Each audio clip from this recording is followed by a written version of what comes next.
Bullying.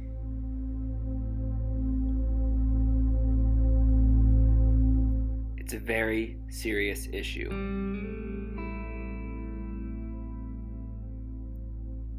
In fact, studies show that about 1 in every 4 kids is being bullied. Here at Fred Douglass, that's about the equivalent of 125 students. As students, teachers and staff and families, we need to come together and send a message to the bullies that what they're doing is not okay. We need to be upstanders who take action when we see bullying in our school and community, and we need to let the victims of bullying know that they are loved and deserve to be treated with respect. I've interviewed 5 staff members from here at Fred Douglass. They tell their stories about bullying and how it's changed their lives. Briefly describe your experience with bullying. How old were you, or what grade were you in when it all started? Well, I came to Fred Douglass, actually. I was here for 4th grade, and I came from a different school. So I didn't know anyone, and I was really quiet and shy and wanted to follow all the rules and cared about my grades very much. On my first bullying experience, I was 5 years old, and I was in kindergarten. And it would happen mostly on my bus ride home.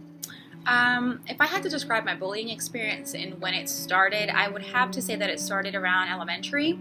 I think mainly I was bullied because, my family was pretty big and we were pretty poor.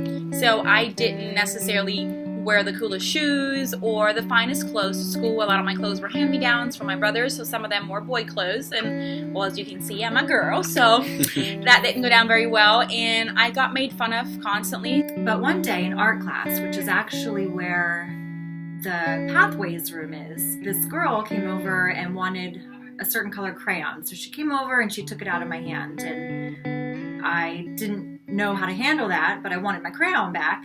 So I went over and I snatched it out of her hand, and then she came over and pulled my hair. I went over and pulled her hair, and then you can probably figure out where it went from there. I was in the 5th grade, and about 10 years old, and I remember I was having to sit at a table. You know, my teacher put me at a table with a group of boys, and I'm pretty sure she put me there because I did my work and kind of was compliant and everything, but the boys sort of carried on and liked to joke around and talk a lot. And some older kids would push me out of the seat. I was on the edge, and back in that time period, buses had these 2 big metal poles, and after they pushed me on the floor, they would hit my head into the metal pole. So when I was 7 years old, my mom passed away, and all I had was my dad growing up. And he was not the most fashionable person in the world, and he didn't take me out to buy the nicest clothes. And being, single dad, we only had a limited amount of money. In school, a lot of the kids would make fun of what I was wearing. They would make fun of the way I looked, or they'd say, "Oh, you're wearing the same pants as you wore on Monday. Like, ew, you're dirty." Even though I wasn't, but the kids didn't care. They just kind of said mean things to me all the time. I just remember that they would always tease me a lot and talk, and I wanted to kind of be friends with them because I always try to be friends with everybody, but it was seeming like that wasn't going to happen. They would tease me and things, and they would always say, "Well, you're going to tell the teacher." So it was almost like they were challenging me to tattle on them, but because I didn't want to tattle on them, then I didn't tell the teacher. So what was happening is they just started making fun of me and things like that, but also became physically aggressive. Physical bullying began more when I was in middle school. Then Gotcha. Elementary was more kind of making me feel bad for not having certain things and just making me kind of feel ashamed to kind of even come to school.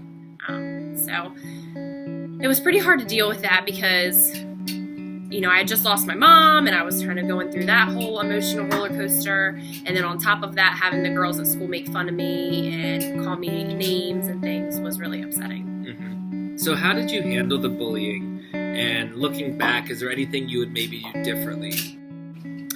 So I think I took a lot of it to heart, and really just let it change me as a person. And instead of standing up to the bullies, I I kind of bowed down to them and I became one of them. It got to the point where I would try to do things with some of the kids, and they seemed like they wanted to do something fun with me. And then it ended up turning out to be like a trick or a joke. And so I just decided to stay away. So I just sat on the bench by myself, and they would like yell things and laugh and sometimes throw stuff. Yeah. And I just ignored it. Yeah, so looking back, I really wish that I had had someone to tell. Some adult that I trusted, that I felt comfortable talking about. I just wasn't very good at verbalizing my feelings and sharing them with people. So I really wish I had someone to talk to that could help me problem solve and try out different ways to handle situations. There were days where I didn't want to come to school, and my mom didn't understand necessarily why. I didn't necessarily spoke about it a lot. So, when I did tell my parents I don't want to come to school, I don't want to go to school, they wouldn't understand it, because I was a great student. I had great grades, but they didn't know what else was going on. I remember just having a hard time with it because I didn't want to be a tattletale, didn't want to tell on them, and wanted to be their friend, so I might have been looking for some approval from them, but I just was taking, being strong and taking them punching me in the arm. But then when I had the bruises and things, and then some things happened that sort of started scaring me, because one day at recess, one of them threw my shoe over the fence, and so I had to get my shoe back, so I had to tell somebody about that. Maybe should have said something sooner, when the bruises started appearing, because I remember having just like my entire arm was full of bruises. Do you think if you would have said something sooner, like it seems like it started off with just words and then started to get worse with the physical and then taking your stuff. Do you think if you would have said something sooner, it might have helped it a little bit? I hope so. I think my teacher, she was very understanding, and I moved my seat, and I think they realized that they needed to leave me alone after that, because they did. And so when I look back at that, I think, why was I trying to transform myself into this other person? Why was I trying so hard to wear the coolest things when I knew that we couldn't afford it?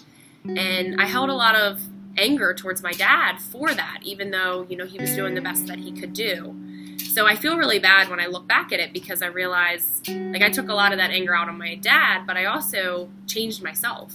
And, if I had just stayed true to myself, I think I would have been a better middle schooler and a better high schooler all along, instead of trying to be someone that I wasn't. And being a very quiet child that didn't talk about it, I was also embarrassed to talk about it. So it wasn't necessarily something that I wanted to talk about to my parents or my older siblings. And at one point, I did stand up for myself, and I got in trouble for it.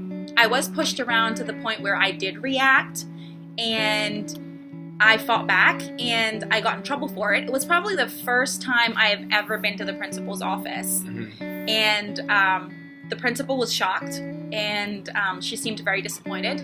And I did explain to her that it had been happening for a very long time, and that teachers did witness it, that other adults did witness it, and that no one stepped in. I would tell my mom every day, and that was her answer, to ignore it and just be a nice girl and just be good. And I was always nice and good, so I didn't understand, because it wasn't working. So what would you have done differently if you could go back then? If the ignoring didn't work, what else would you have tried? I've thought about that. What I would have done is told a teacher. I think some of the teachers knew, because they could see that I was sitting there. Eventually, my 5th grade teacher did try to help me out. But I would tell a teacher, and I would go to the principal, because I never did that. I didn't really think I could go to the principal. As an adult, I would probably tell my middle school self that clothes and shoes aren't going to get me anywhere, but that what you have up here is what matters.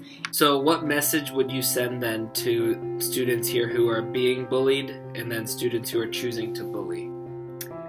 So for students who are getting bullied, whether it's by another student or even perhaps an adult in their personal life at home, I would say speak up and tell someone. Yeah, I guess I would just say I don't want people to feel like they are ignored, because I know what it's like for an adult to tell you to ignore it and just move on, and it's going to get better, but it doesn't.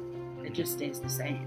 Yeah. So what I would tell kids is to talk to somebody, and if it continues, then other steps need to happen. They can't just keep happening.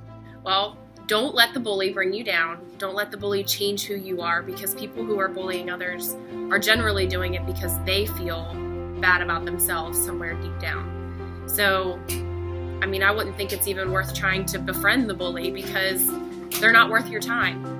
So to the bullies out there, I would say, you know, you don't know what's going on behind closed doors. You don't know what people are dealing with at home. You don't know if someone just lost their, you know, their closest parent or their best friend or whoever in their life that's important to them. And so when you're making fun of someone for what they wear, you have no idea what things they're dealing with at home, and you don't know how that affects them every day. Well, for bullies, I would definitely say that it's not worth it. I think that there is so much more going on than you see at the surface. Maybe that kid with not the cool, you know, first Jordans or the coolest clothes, maybe that kid has a parent who isn't in his life. So we see clothes and shoes, and we see hairstyles, and we see jewelry. But I would definitely tell the bullies to look a little deeper. We are all the same inside, and we all feel. For those being victims to bullying, I would definitely say to find somebody that you feel like you can talk to. It can be very hard and embarrassing to talk about, but I think it really helps if you find that one person that you can feel like is in your corner regardless of what's going on. Maybe it's a school counselor, maybe it's a teacher, maybe it's a friend, maybe it's a friend's parent. You know, their actions could impact others for, you know, the rest of their life. So it's not, you might just think it's a silly incident, or you might be doing it to show off or show off around your friends, but it could be something that somebody remembers for the rest of their life. So even if you don't think it's like that important, it could be even, you know, more impactful. If you are experiencing bullying, tell a friend, make sure you tell your parent right away, or your teacher. There are other people in the school, even if it's not your personal teacher, maybe another teacher in the building. So just let them know how you're feeling. Tell somebody. Don't be quiet. Make sure you tell somebody, because if you just keep to yourself and be quiet, nothing's going to change. You have to have a voice, and sometimes that's hard. I think one of the reasons I didn't tell is because I felt I was going to get even more bullied. You know, I think that's a thing that people who are bullied feel like, oh, this is going to be worse. But if you find an adult that you trust and that you know isn't going to break your trust, then you should go to them. Bullies want to find control or try to control you, and that's not healthy. And to have friends that respect you. The bully feels bad, and so they want other people to feel bad. I hope that bullies take away from this video that it's not respectful to mistreat other people, and if you're feeling not good about yourself, then to talk to someone about it. Cool. I think that's it.